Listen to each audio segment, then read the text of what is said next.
Welcome to the Stephen Shiels radio show. Today I've got Jeanette Alexander back on. How are you, Jeanette? I'm good, thank you. Nice to see you again. Nice to see you again. What have you been working on since we last spoke?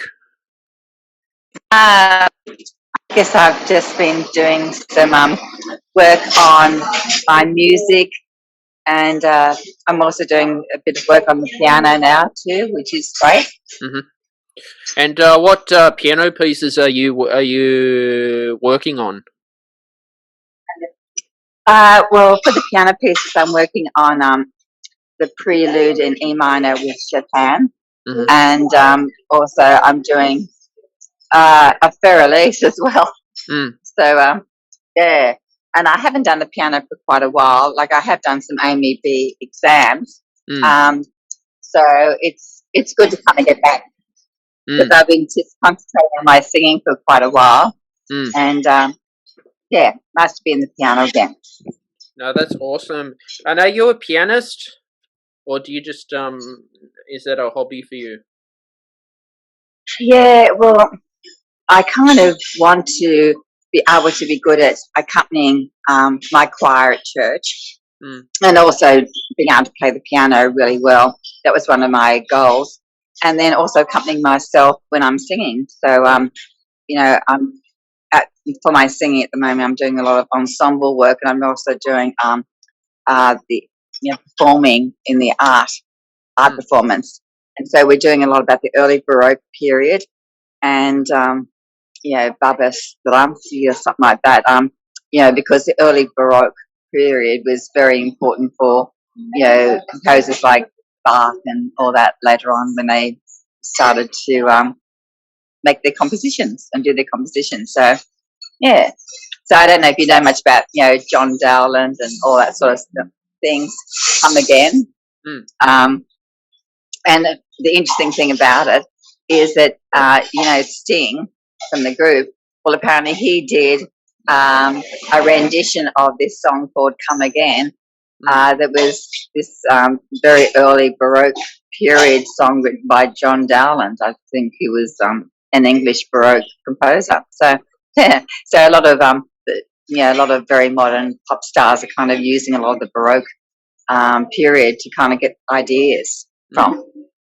That's so cool because Sting's pretty good to watch. I like some of Sting's work. Yeah, he's got a very mellow voice, but I must admit, the first time I heard his rendition of it, it was a bit different from the "Oh my God," because it's like "Oh my God," it's like it's kind of interesting. Yeah, enjoyed it.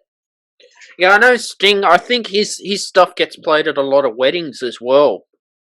Yeah, it's good, and but yeah, so it's good to kind of have a lot of the genres of the music that you can enjoy and see. What kind of genres do you like mostly if you want to listen to other people's work?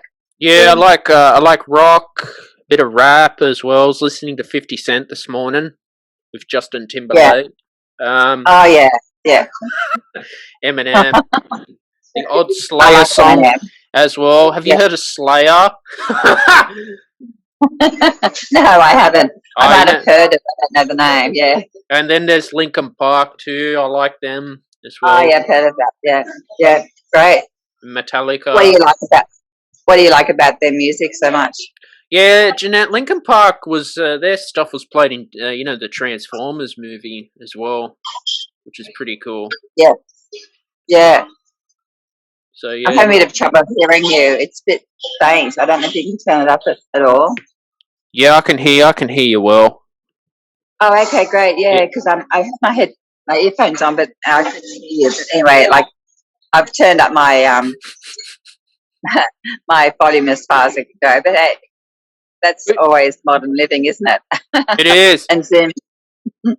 Could you move your phone down so I could see your face better? That's better. Oh, there we go. Yeah. This is what remote podcasting is in 2021. No, yeah. Like Sting, has got some good stuff out there, Jeanette. It's good contemporary music. It's easy to listen to as well. Have you been to any like live concerts, or what have you done music wise at church? I have, kind of, I think that like, yeah, that's that spiritual journey I'm on with music and all that. But I do like a lot of different genres of music, so I have been to a lot of pop concerts, things like that. Yes, so I enjoy a lot of different music, and I think when it comes to like the gospel music, it's kind of interesting. I like working with choirs, and I've got my choir, and we're really happy we can have more than 5 people in the choir tomorrow, which is fantastic. And normally we've had to be spaced about 3 meters apart, and really hard to kind of have some connectivity, like when you're singing a song. And a lot of people get really when they see that microphone in front of them, they kind of go, and it's really hard to kind of get any vocal quality. So we're going to have more people tomorrow, and that's going to be great. Looking forward to that. You have to wear a face mask at choir practice. No, we don't. Because we did before that. Yeah, the premier was telling everyone who was a woodwind player they had to put like a mask or a face mask if you're a choir player. That sucked. Oh, really? Was that today, was it? Yeah. No, not today. It was a couple of months ago. Oh, okay. Yeah, I know. Well, because that's going to be interesting, isn't it? Because, they couldn't, and we've got someone that's playing the flute tomorrow, and I checked beforehand and she can play it, and the guy that's playing the piano, George, he's actually written a special introduction for the flute for one of the songs, so it should be really, really good. I think the whole thing about music, it binds people together. It's something that doesn't need words, to tell you the truth. You can just hear like whether it's like Metallica or Eminem or whatever like that, but just like it's the beat. It kind of gives you an emotion because you can kind of get what they're saying and things like that. And you'll be a bit shocked because do you know much about Nine Inch Nails? Yeah, I've been listening to that on Spotify.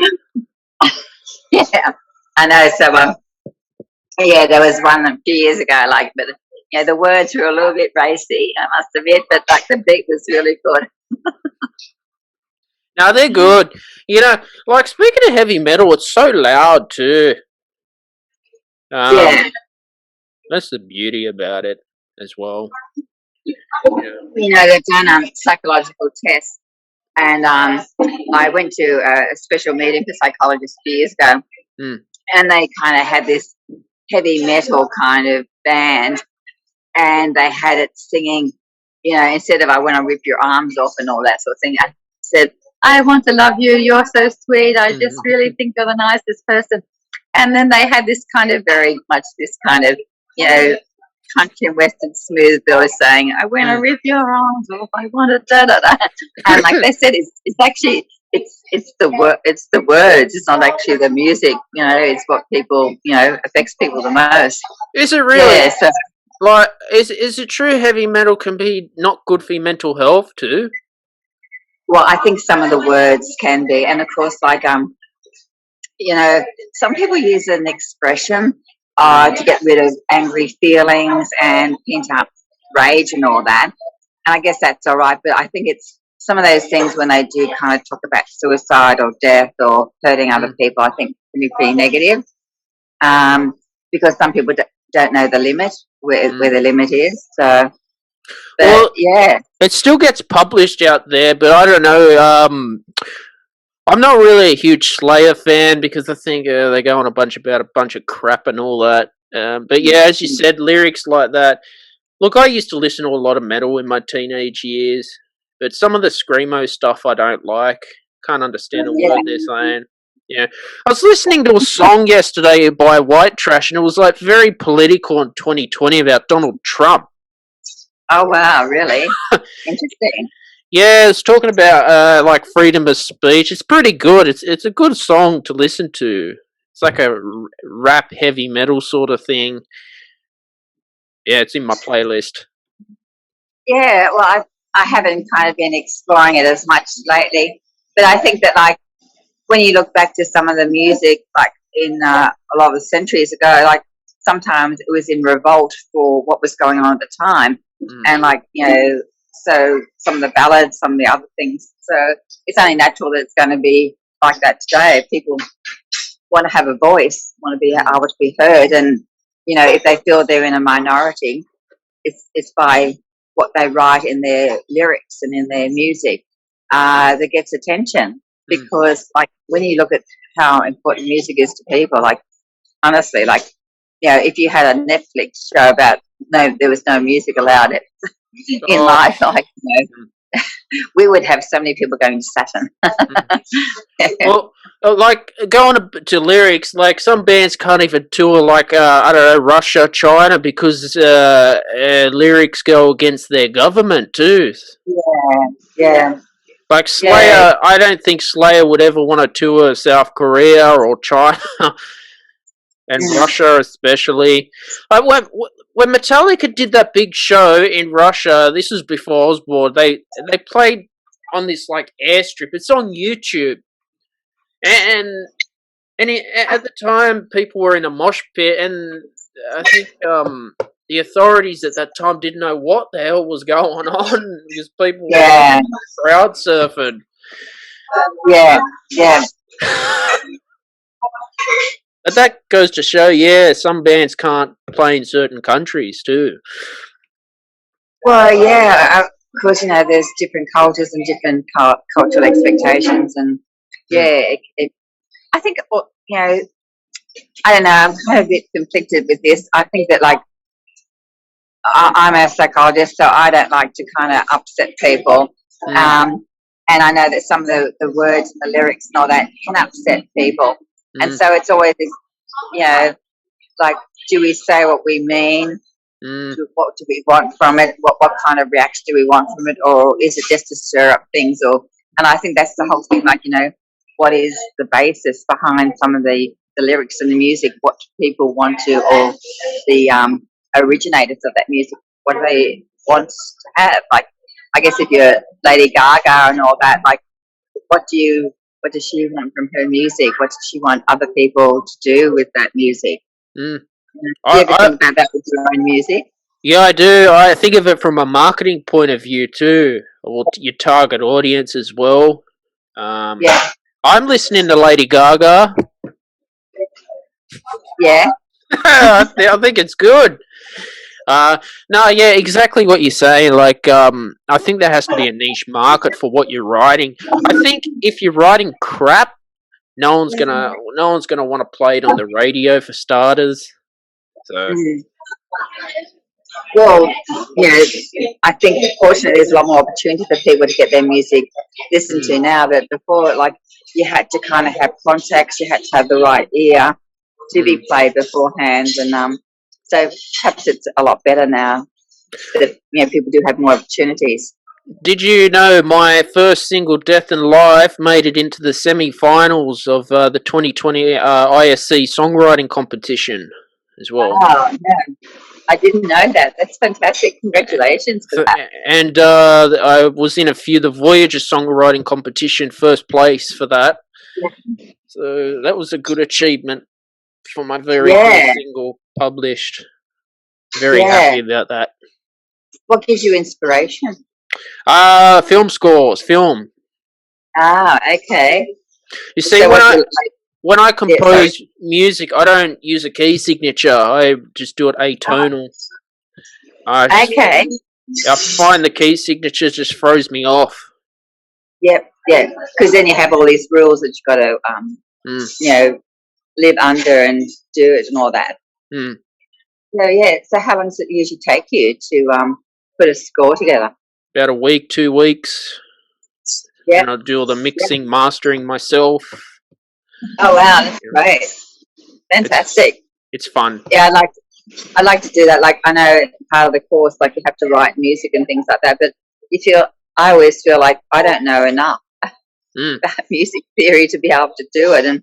But then sometimes when you're playing with the piano, you get like little bits of kind of music, and it's I like that. That sounds really good.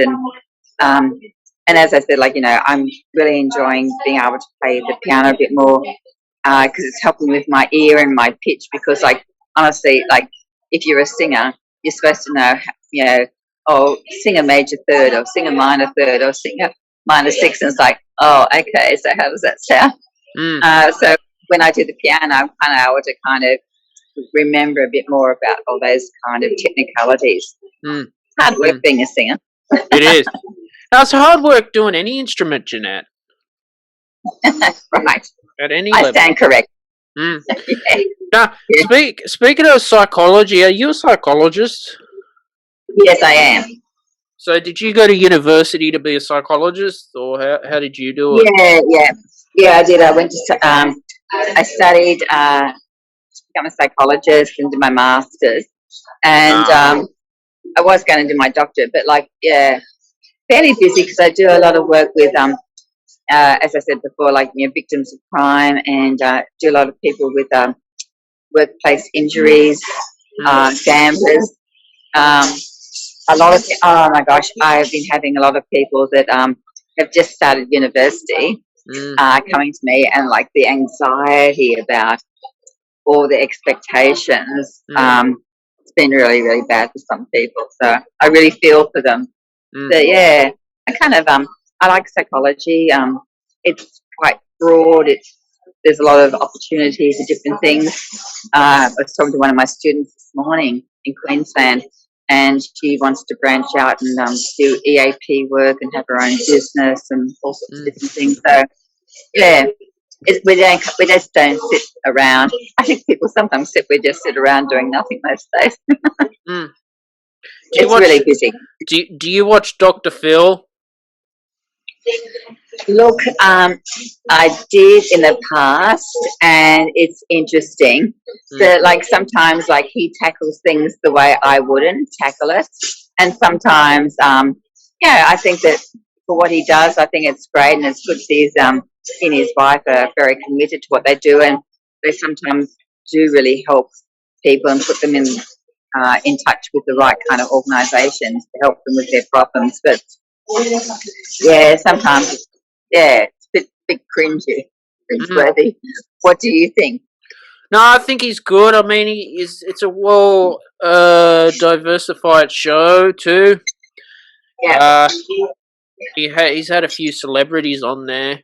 I've read some of his books, listened to him on Audible as well. He is honest. Yeah, and I think I like the way he says it. Tell it as it is. I think that's the old-fashioned saying you used to say. Tell it as it is, Phil. And I think that's sometimes good. Like, and sometimes when he does get to the crux of things, like, you don't know what you're talking about then. So sometimes it's good. Sometimes to be able to feed back to people what's happening and where they're going wrong in their thinking, I think it's really good. And there is a therapy in psychology called reality therapy. And but you've got to be careful that a person's at the right stage in their therapy, that they can actually take the reality of what's happening and the truth without having negative kind of reactions. So, I used to go to a psychologist, but we didn't get along anymore, and it was like I got to figure stuff out on my own. Yeah, look, I think that can be sometimes difficult. Like, having a rapport is important, and you've got to, like, say with cognitive behavioural therapy, which I do, and which is a lot very evidence-based and best practice. It's collaborative. So, when you come to a session, you've got to be able to say, look, I really want to talk about this. So, you've got to feel like you've got ownership in that, in the process. And it can be really good, like, when you've got the right person that you're working with, to be able to kind of push through different things and, have a sounding board. Sometimes, like, I just don't talk because I know the person just has a lot to get out at the time. And I think that's good because, like, some of these things, like, you can't sometimes talk to your friends or your families because they're a bit invested in the relationship, or they kind of can't be as they're a bit more subjective, and they can't be as objective. So, like, I guess if you come to a stranger, you might say, we can be a bit more objective. We can say, oh, yeah, that sounds good. Or, no, I don't think that sounds very good, you know. Where if you talk to family, it's a little bit different, isn't it? And Yeah, look, friends. my experience, I've found if I talk to someone with more life experience, it was better for me. Someone older Yeah. generation. I don't know why, Jeanette. Just Yeah. found they I help me think more. I think there's a lot of things that go in with that, and so but I think that like sometimes if one psychologist doesn't work out, it's good to kind of Mm, keep on going until you do find the right kind of one and not be put off. mm, Um, yeah, so I think that at different times it's really good. I sometimes have clients that I've seen um, quite a few years ago, and I don't see them for a while. Then they might touch base again with me for a little mm, bit, and just about something they want to kind of work through. And and that's life. That's part of kind of it's it. This is where I'm at the moment. Not too sure about this. I want to talk about this, and then after them they kind of, oh yeah, now I know where I'm at, and then off they go, which is mm. great. So it's The great that trouble way. is, I mean, we don't know everything. We can't help everyone as well. You know, you got to be Yeah, mindful that's that true. Dr. Phil can't help everyone. He doesn't know everything. Yeah, and I think that's a really important thing to kind of to know that you have to be able to just go if I can't help a person, then it's good to refer them to someone else. Mm, And because I think that you've got to be truthful, you've got mm. to be upfront, and we're not mind readers, and no one's perfect. So being able to know where your limitations are is important. Yeah. So, how'd you go from psychology into music, Jeanette? Because that's very interesting. Yeah, well, look, I think when I was 11, I wanted to be an opera singer. Hmm. So I've always kind of loved music and, singing around the house and things like that. Before it was like ballet, I loved ballet. And so I've always kind of loved music. But there was a period like when I didn't seem to, do much. But then I started joining choirs again, Mm, with choirs at school. And then I started joining some choirs and doing some things. And I just really loved it. It really gave my life a lot more meaning. mm. And but then it came about that actually why I decided to do the Bachelor of Music was something came up on my Facebook page Mm. about it, and I thought, oh no, I can't do this. But then it kept on coming up, and I thought, oh, okay, perhaps I can. And then it said that you had to have an audition, Mm. and I thought, oh wow, um, and I rang up, and I thought, oh, okay, so if I was going to do an audition, I'd have to take a couple of weeks to get my voice all right and learn a song and all that. And of course, they wanted to do it pretty quickly. And I thought, oh, no, I can't do it quickly because I, have to practice. And so I thought, oh, no, it's not meant to be. And I just let it go. But then in the new year, they contacted me again and said, do you want to? And I thought, oh, okay, if they're contacting me, I'm going to have a go. And so I auditioned and I was successful. But then that was when all the hard work happened. It's very confronting. I don't know how you found it when you're at uni doing your Scary. degree. First day Yeah, felt like kindergarten. Mm. yeah, and you always feel like there's all these people that are better than you, or of course they were. A Well, lot of really good singers there. especially going into a very academic background where you don't get the help and guidance like I did from TAFE. I've gone Yeah, back to yeah. TAFE. I'm doing a Certificate 3 in Business Administration Oh to help. wow, that's great. I'm Nice to actually hear. learning to read spreadsheets. Yeah, And calculate GST as well. Well, I'm not a mathematically gifted person, but just a basic understanding as well. Did you end up finishing your degree, Jeanette? I'm still I've been doing it part time because Yep. I'm working full time, and so I'm doing ensemble. I was supposed to finish the singing part of my degree last year, but then I had a little bit of a hiccup with my vocal cords, and so I couldn't do it. But now everything's okay. I've been to ear, nose, and throat specialist, and he says fine. Just practice every day. So hopefully by the end of this year, I should have most of it under wraps. So I'm doing, as I said, ensemble this semester, doing performance art, and I'm doing something else that I always forget.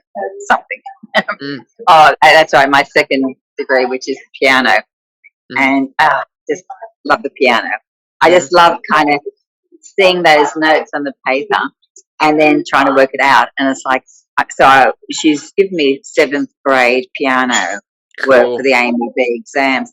And so like so I'm really trying to kind of get all that timing and get all those kind of bits and pieces. But like, I had this, like, sometimes it's like I try to go to bed and I think, no, I'm just going to go and give it a few more hours, because I just love it, the mental work of kind of working out the rhythm, trying to get the rhythm right. And then say with Utilise, trying to get all the timings right and get all the intricacy of the finger work done, because for a piano player, you've got to have the right kind of fingers on the right keys, otherwise you just run out. Oh, okay, I've got to do a D and I've run out of fingers. So it's kind of if you're not a pianist, you probably think I'm a bit weird when I say those things. But then also with the prelude in E minor with Chopin, a lot of the work is just like the chords in the left hand. And when I was practicing, like my teacher said, "Oh,